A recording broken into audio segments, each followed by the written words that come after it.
السلام علیکم ورحمۃ اللہ وبرکاتہ۔ میں ہوں فرحان سلیم، سعودی عرب ریاض سے۔ مصروفیات کی وجہ سے ویڈیو نہیں بنا سکا تھا، تو آج میں آپ کو ویزے کے حوالے سے، سعودی عرب کے آزاد ویزے کے حوالے سے بتاؤں گا کہ آزاد ویزا لینا کیسا ہے اور کن لوگوں کو آزاد ویزا لینا چاہیے اور کن لوگوں کو یہ آزاد ویزا لینا نہیں چاہیے۔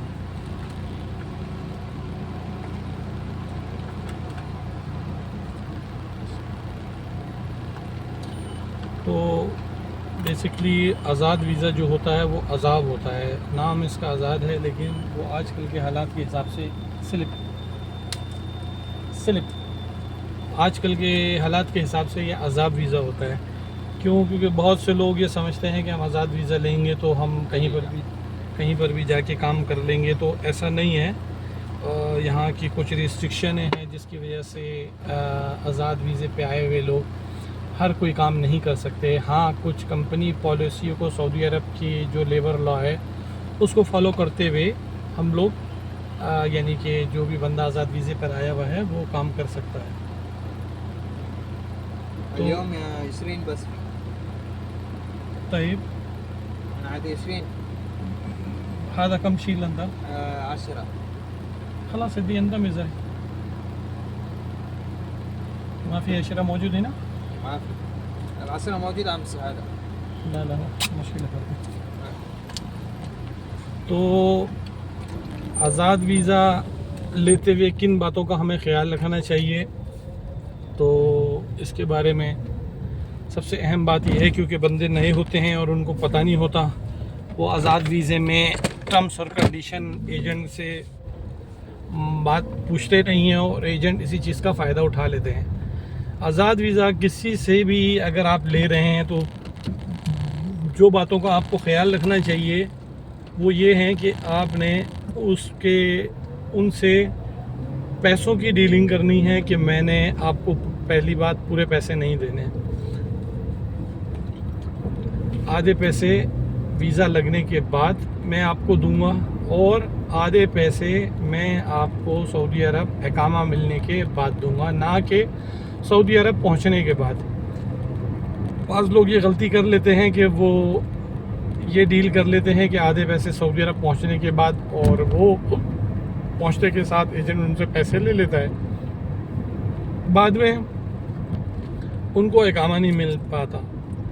پھر جب ان کو اقامہ نہیں مل پاتا تو وہ کسی بھی جگہ پہ کام نہیں کر پاتے ہیں۔ تو یہ سب سے اہم بات ہوتی ہے کہ آپ نے آدھے پیسے یا 60% پیسے ویزا لگنے کے بعد، نہ کہ یہ ڈیل ہو آپ کی کہ بھائی فنگر میرے لگ جائیں گے تو فنگر یا ای نمبر نکلنے کے بعد، ای نمبر نکلنے کے بعد بھی نہیں دینے چاہیے، فنگر لگنے کے بعد بھی نہیں دینے چاہیے۔ تو جس ٹائم آن لائن پاسپورٹ پہ میرا ویزا شو ہو جائے گا سسٹم پہ، آپ مجھ سے پیمنٹ لے لیں۔ تو یہ چیز ہے، اس سے یہ فائدہ ہوتا ہے کہ پھر آپ کسی بھی دھوکے دہی سے بچ سکتے ہیں۔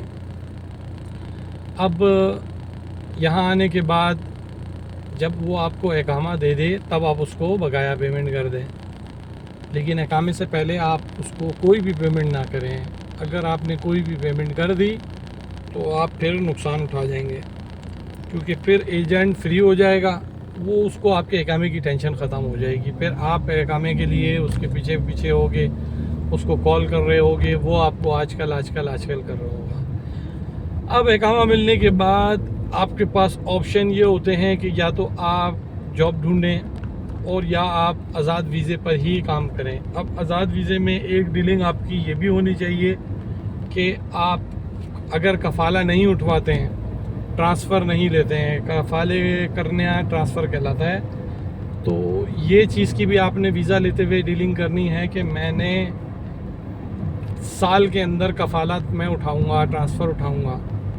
یعنی اگر مجھ کو کام مل گیا کسی بھی جگہ پہ، کوئی بھی کمپنی مجھ کو لینے پہ ایگری ہو گئی تو میں ٹرانسفر لے لوں گا، اگر کوئی بھی کمپنی میرے کو لینے پر ایگری نہیں ہوئی تو میں آپ کے ساتھ ہی کنٹینیو کروں گا اور آپ کو میں منتھلی پے کرتا رہوں گا، کیونکہ